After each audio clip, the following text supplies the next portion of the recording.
বহু বছর আগের কথা।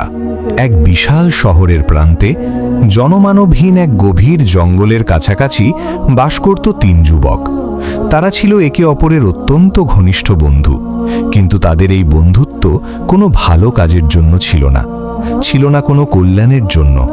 তাদের পেশা ছিল চুরি, ডাকাতি আর নিরীহ মানুষের সর্বস্ব কেড়ে নেওয়া। তাদের অন্তরে আল্লাহর কোনো ভয় ছিল না, আখিরাতের কঠিন জবাবদিহিতার কোনো চিন্তা ছিল না।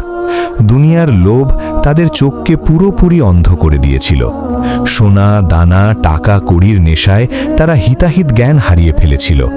তাদের কাছে মানুষের জীবনের চেয়ে, মানুষের চোখের পানির চেয়ে সম্পদের মূল্য ছিল অনেক বেশি। তারা ভাবত সম্পদই সব, সম্পদ থাকলেই দুনিয়াতে চিরকাল সুখে বেঁচে থাকা যাবে, কেউ তাদের ছুঁতেও পারবে না। কিন্তু তারা ঘুণাক্ষরেও জানত না তাদের জন্য কি ভয়ঙ্কর এক পরিণতি অপেক্ষা করছে। একদিন এই তিন চোর গোপন সূত্রে খবর পেল যে শহরের সবচেয়ে ধনী এক বণিক দূর দেশ থেকে ব্যবসা শেষ করে প্রচুর ধনরত্ন, সোনা, দানা আর মোহর নিয়ে নিজের বাড়িতে ফিরছে। বণিকের কাছে এত পরিমাণ সম্পদ আছে যা দিয়ে সারা জীবন রাজার হালে বসে খাওয়া যাবে, কোনো দিন আর কাজ করতে হবে না। এই খবর শোনার সাথে সাথেই চোরদের চোখে লোভের আগুন দাউ দাউ করে জ্বলে উঠল। তারা একে অপরের দিকে তাকালো আর শয়তানের প্ররোচনায় তাদের মনে জন্ম নিল এক ভয়ঙ্কর পরিকল্পনা। তারা ঠিক করল যে কোনো মূল্যে এই বণিককে লুট করতে হবে। এই বিশাল সম্পদ হাতে পেলে তাদের আর কোনো দিন চুরি করতে হবে না। তারা রাতের অন্ধকারে জঙ্গলের সেই নির্জন পাহাড়ি পথটিতে ওত পেতে বসে থাকার সিদ্ধান্ত নিল, যেখান দিয়ে বণিককে তার গন্তব্যে পৌঁছানোর জন্য যেতেই হবে। রাত গভীর হতে শুরু করল, চারদিকে ঘুটঘুটে অন্ধকার। আকাশের চাঁদটাও যেন আজকের এই পাপ কাজ দেখতে না পেয়ে মেঘের আড়ালে মুখ লুকিয়েছে।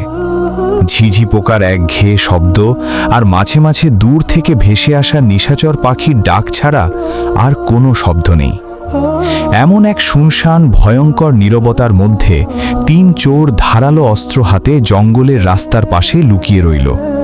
তাদের বুকের ভেতর শুধু একটাই চিন্তা, কখন সেই বণিক আসবে আর কখন তারা সেই সম্পদের পাহাড় নিজেদের করে নেবে। অপেক্ষার প্রহর যেন আর শেষ হতে চায় না। প্রতিটি মুহূর্ত তাদের কাছে মনে হচ্ছিল এক একটি যুগের মতো। অবশেষে অনেক দূরে ঘোড়ার খুরের অস্পষ্ট শব্দ শোনা গেল। তিন চোরের চোখ চকচক করে উঠল সেই ঘুটঘুটে অন্ধকারেও। তারা বুঝতে পারল তাদের শিকার ধীরে ধীরে এগিয়ে আসছে তাদের পাতা ফাঁদের দিকে। বণিক তার কয়েকজন রক্ষী নিয়ে ধীর গতিতে এগিয়ে আসছিল। সারাদিনের দীর্ঘ যাত্রার ক্লান্তিতে রক্ষীরাও ছিল কিছুটা অসতর্ক। ঠিক সেই মুহূর্তেই তিন চোর বন্য পশুর মতো জঙ্গল থেকে হঠাৎ করে ঝাঁপিয়ে পড়ল তাদের ওপর। মুহূর্তের মধ্যে শুরু হলো এক ভয়ঙ্কর লড়াই। চোরেরা ছিল বেপরোয়া আর নিষ্ঠুর। তাদের চোখের সামনে ভাসছিল শুধু সোনা আর রূপার মোহর। সম্পদের নেশায় তারা এতটাই উন্মত্ত হয়ে উঠেছিল যে কারো জীবনের মায়া তাদের স্পর্শ করতে পারল না। রক্ষীরা তাদের অতর্কিত আক্রমণ বেশিক্ষণ ঠেকিয়ে রাখতে পারল না। বণিক তার জীবনের বিনিময়ে নিজের অর্জিত সম্পদ বাঁচাতে চাইল। সে অনুনয় বিনয় করল, কিন্তু পাষাণ হৃদয়ের চোরেরা তাকেও ছাড়ল না। তারা বণিকের সব কিছু কেড়ে নিল। বিশাল দুটি থলে ভর্তি সোনার মোহর, হীরার গহনা আর মূল্যবান রত্ন এখন তাদের হাতে।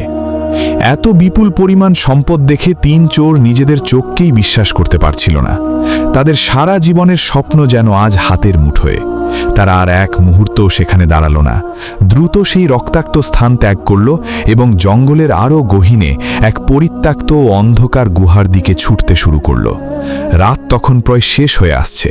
পূব আকাশে ভোরের আলো ফোটার প্রস্তুতি চলছে। ভোরের আলো ফোটার আগেই তারা সেই নিরাপদ গুহায় পৌঁছে গেল। গুহার ভেতরে গিয়ে তারা থলে দুটো উপুর করে ঢেলে দিল মাটিতে। সোনার মোহরের ঝনঝন শব্দে গুহার নীরবতা ভেঙে খান খান হয়ে গেল। অন্ধকারেও যেন সেই সোনার আলো ঠিকরে বেরোচ্ছিল। তিন বন্ধু গোল হয়ে বসল সম্পদের চারপাশে। তাদের চোখে তখন সারা দুনিয়া জয় করার এক অদ্ভুত আনন্দ। কিন্তু এই আনন্দ যে কত ক্ষণস্থায়ী তা তারা বুঝতে পারেনি। সম্পদের দিকে তাকিয়ে তাদের তিনজনের মনেই ধীরে ধীরে জন্ম নিতে শুরু করল এক ভয়ঙ্কর শয়তানি চিন্তা। মানুষের মন বড়ই বিচিত্র। যখন তার কাছে কিছু থাকে না তখন সে একটুখানি পাওয়ার জন্য কতই না আকুতি করে, আর যখন তার কাছে দুনিয়ার সব কিছু চলে আসে তখন সে ভুলে যায় তার স্রষ্টাকে, ভুলে যায় তার মৃত্যুকে। এই তিন চোরের অবস্থাও হলো ঠিক তেমন। গুহার মেঝেতে ছড়িয়ে থাকা সোনার মোহরগুলো যেন তাদের সাথে ফিস ফিস করে কথা বলছিল।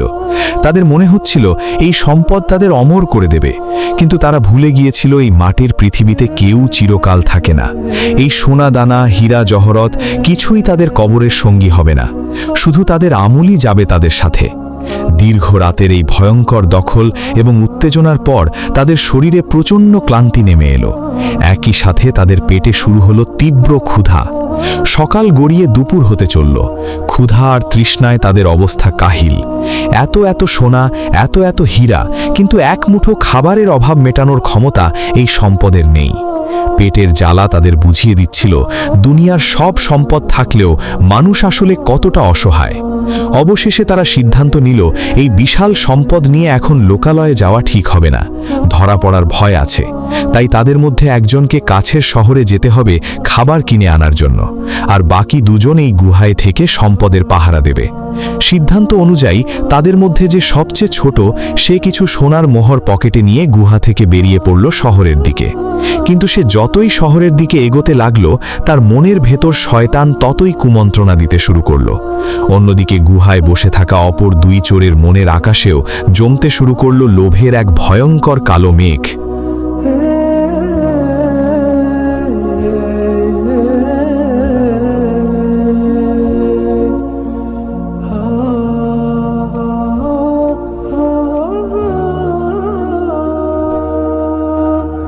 Oh